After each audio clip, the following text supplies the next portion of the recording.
Oi, tudo bem com vocês? Hoje eu vou falar de um livro que eu não tinha intenção de falar. Eu ia comentar sobre uma peça de teatro antiga grega do Aristófanes. Mas como há 2 semanas atrás o vice-presidente chamou o Coronel Ustra de herói e tem muita gente saudosista da ditadura militar, eu lembrei de um livro que eu tenho aqui em casa já há muitos anos, que é Feliz Ano Velho, e que trata deste assunto. Esse exemplar aqui não é meu. Pode emprestar livro para mim tranquilo, que eu não sou de afanar livro, mas é que esse livro ele é de uma prima de uma amiga minha, que mora em Cornélio Procópio, ela não mora aqui em Curitiba, e foi ficando na minha casa. Tipo, eu emprestei dela, a menina voltou para casa, e esse livro foi ficando aqui comigo. A gente nunca mais a vi, acho que ela não veio mais para casa da minha amiga aqui para passar as férias, e esse livro acabou ficando aqui.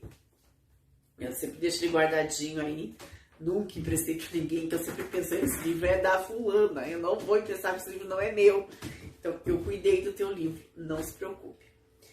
E além dessa história desse livro não ser meu, tem uma outra história que eu me identifiquei muito com esse livro do Marcelo Rubens Paiva, me identifiquei muito com o Marcelo Rubens Paiva, porque depois que eu li, não sei quanto tempo depois, eu fui atropelada na frente da minha casa por uma Brasília creme. E quando eu tava lá no pronto-socorro, que meu pai me levou, aí eu lembro da minha mãe chegando e me beijando e chorando e chorando. E até então, né, eu tinha acabado de acordar, eu tava desmaiada, então eu não sabia o que estava acontecendo. Mas quando eu vi a minha mãe me beijando e chorando, e meus pais não são de demonstrar carinho assim dessa forma, nunca foram ficar dando beijo e abraço. Aí eu pensei, pra minha mãe me beijar, a coisa tá feia. Uma coisa muito séria aconteceu. E eu lembro da sensação de não conseguir me mexer. Eu não sei por quê. Não sei se eu tava com alguma sonda ou se eu tava com soro, se foi da própria pancada mesmo, mas o meu corpo tava pesado, parecia que eu fazia parte da maca. Não me mexia. Aí veio um monte de imagem desse relato do Marcelo Rubens Paiva na minha cabeça. Porque logo no início do livro, já no primeiro capítulo, ele conta do acidente. Então, isso puxou minha memória, assim, já acessou logo essa história dele. E imaginando, né? Depois eu me imaginava, com 15 anos, sem poder andar, ia ser uma cadeirante, e como é que eu ia fazer para ir até a pista de skate, por exemplo, que era onde eu sempre ia no Jardim Ambiental. Morava perto e a minha casa era uma descida. Eu pensava, gente, não dá. Como é que eu vou andar de cadeira de roda aqui nessas ruas em Curitiba que não tem acessibilidade nenhuma? Até hoje, em 2020, não existe acessibilidade. Em 1991 era muito pior, nem se falava, não existia discussão sobre acessibilidade. E além de ser uma decidona, eu pensava que eu ia tripidando pela calçada até o Jardim Ambiental, ou ia ter que ir pela beirada da rua, eu teria que atravessar a linha de trem. Porque no meio do caminho tinha a linha do trem. Aí depois fiquei 90 dias em casa, me recuperei, não podia andar muito bem assim, fiquei manca. A minha mãe arrumou uma muleta para eu andar e não consegui usar a muleta. Eu tive muita dificuldade para subir no ônibus com a muleta, tinha dificuldade para andar na rua com a muleta, aquelas coisinhas da calçada, sabe, solta.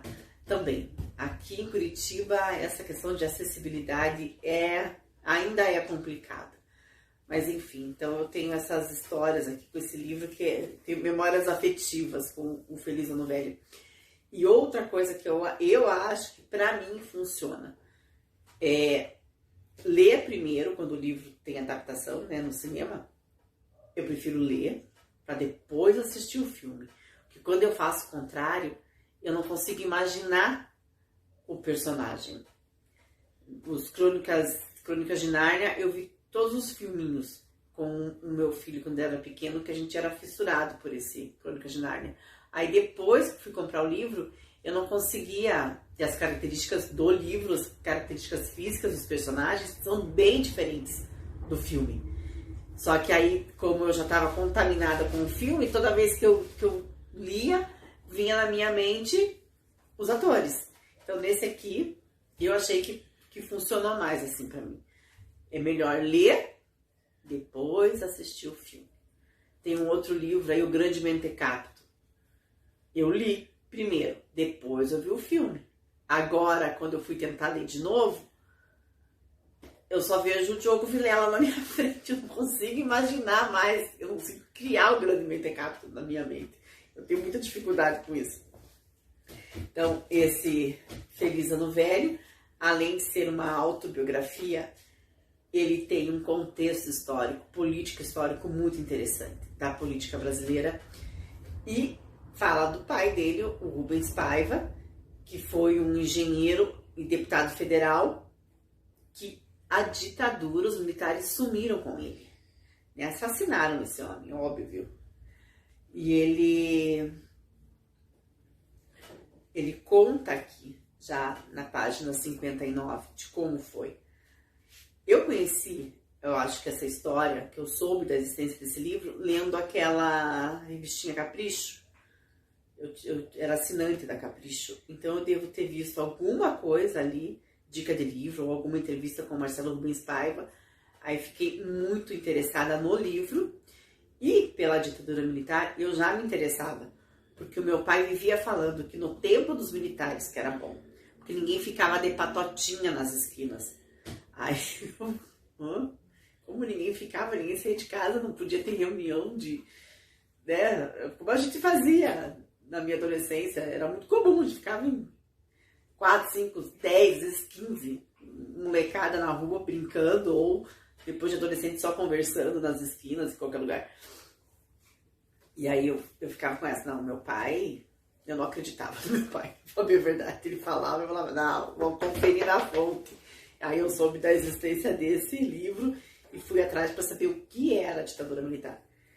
E aqui ele fala de quando o pai dele foi preso. Página, deixa eu ver, 59. Enquanto alguns pais levavam seus filhos para jogar tênis, o Rubens Paiva levava o Marcelo para Pavuna, um bairro operário da Zona Norte, onde ele estava construindo umas casas populares. Esse era o subversivo, segundo os militares. Meu pai me ensinou a andar a cavalo. Meu pai me ensinou a nadar. Me incentivou a ser moleque de rua. Me ensinou a guiar avião. Tinha um na firma dele e, depois de decolar, eu pegava no manche e ia mirando até São Paulo. Mas meu pai não pôde me ensinar mais. No dia 20 de janeiro de 1971, era feriado no Rio. Por isso, dormia até mais tarde. De manhã, quando todos se preparavam para ir à praia e eu dormindo, a casa foi invadida por 6 militares à paisana, armados com metralhadoras. Enquanto minhas irmãs e as empregadas estavam sob mira, um deles, que parecia ser o chefe, deu uma ordem de prisão. Meu pai deveria comparecer na aeronáutica para prestar depoimento. Ordem escrita? Nenhuma. Motivo? Só Deus sabe. E aí esse homem saiu de casa, né, sob mira de metralhadora, 20 de janeiro de 71 e nunca mais voltou.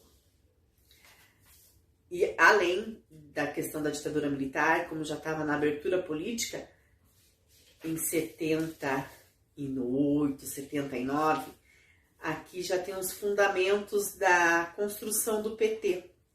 O Marcelo Rubens Paiva foi um dos primeiros filiados e é muito interessante também nessa questão, nessa história do partido do PT.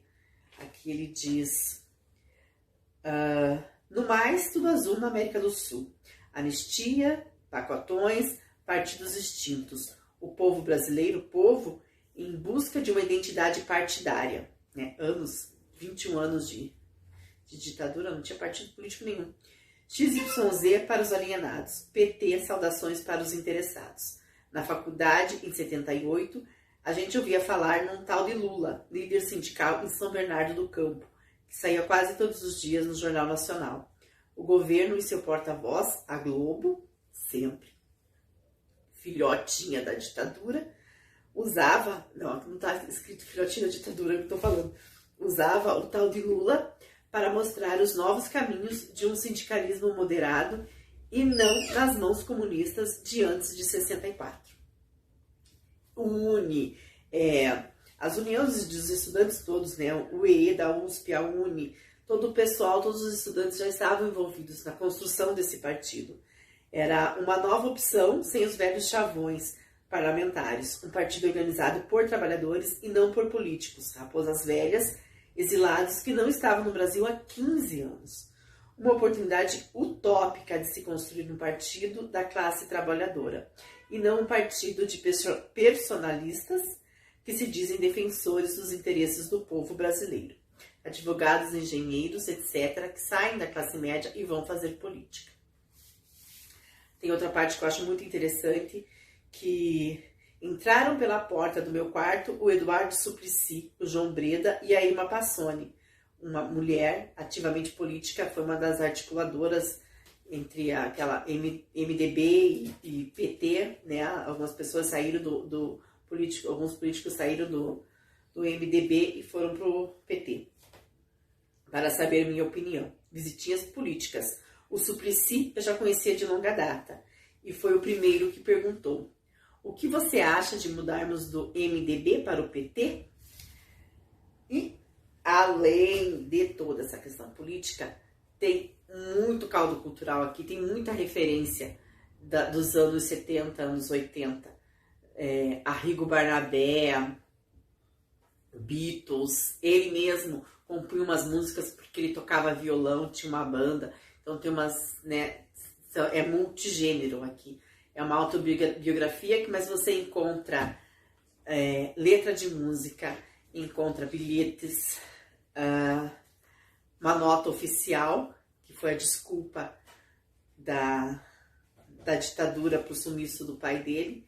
Quer ver aqui? Essa eu vou ler, que ela é impressionante.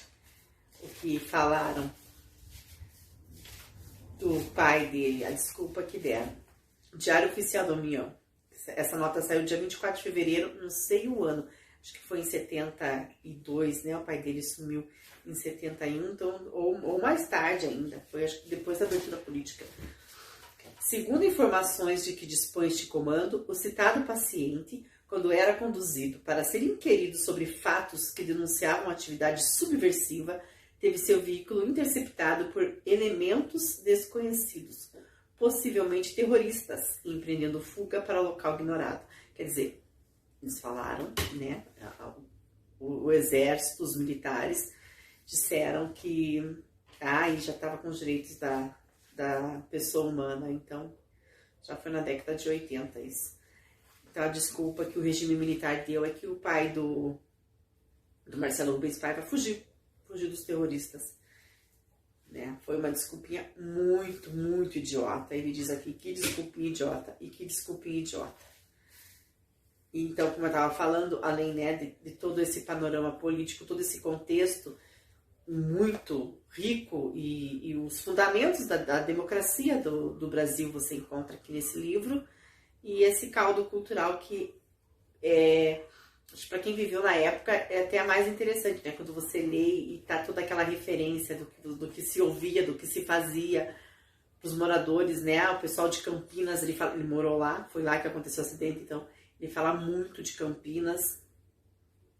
Talvez até nem gostem muito, porque ele não fala muito bem do povo campineiro. E a questão da intertextualidade que você encontra aqui.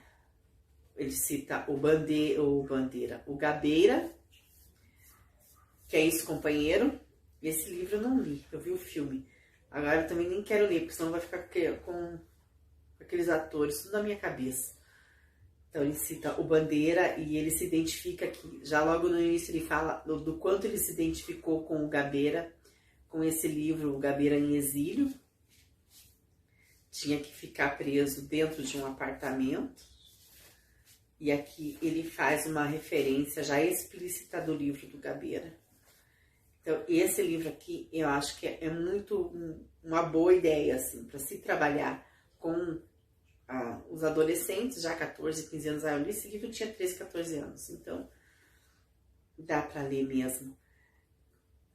Tem algumas questões ali, né, da sexualidade dele, é um livro de memórias, então talvez alguma outra coisa, o professor pode encontrar alguma resistência dos pais, mas ele tem um teor histórico, social, muito rico, muito interessante, e é um livro de memória, não é ficção.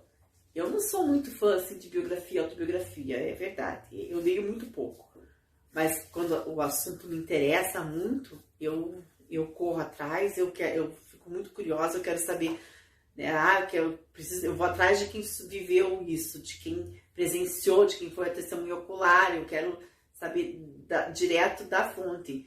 Apesar de eu acredito que a literatura de ficção também traga isso, mas às vezes eu quero saber como foi viver isso. Então, aí eu corro atrás das biografias e autobiografias, senão, né, se for para ficar só de fofoquinha, eu não gosto. E aí, tem algumas palavras que eu acho que hoje em dia já caíram em desuso, a gente já não... são politicamente incorretas, né? E essa questão da linguagem também você pode trabalhar, né? Como que muda, assim, o significado, né? Antigamente, aqui ele chama muito um rapaz negro de crioulo. O crioulo. Hoje a gente já nem fala mais isso. Acho que as pessoas, não sei se a criançada nem conhece essa palavra, né, Raíssa? Crioulo. Conheço, mas não pode falar. Não pode falar. Ó, meu filho já sabe, conhece, mas não pode falar. Então, trazer essas discussões de como o signo muda, conforme a sociedade muda, as palavras mudam. Elas ganham outro sentido, outras conotações.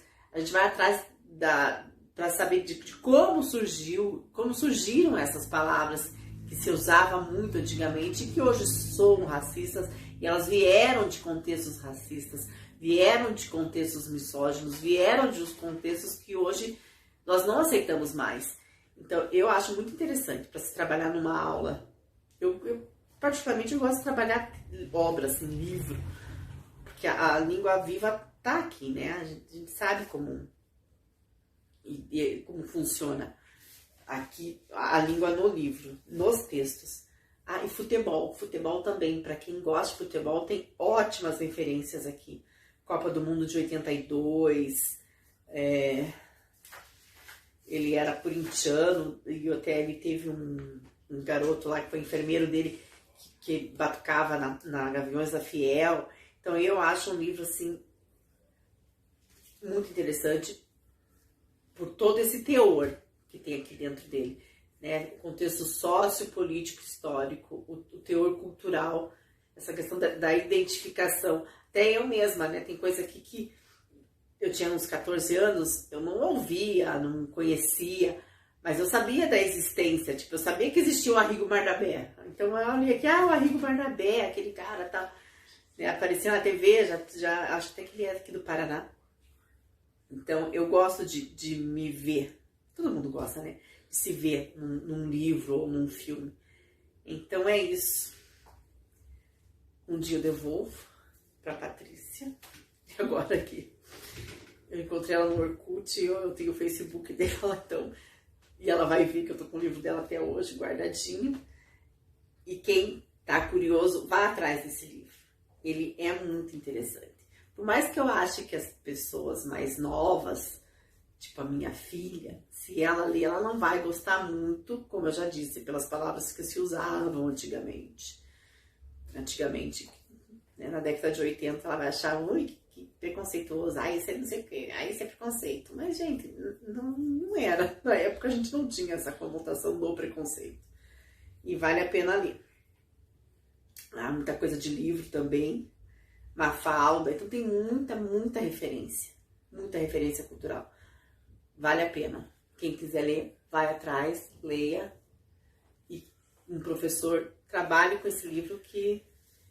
E é um livro que já tem muito estudo, né? Muita tese. Eu encontrei muita tese de mestrado com esse título do Feliz Ano Velho. Então vale muito a pena ir atrás dele. Obrigada, abraços, aproveitem. Até a próxima.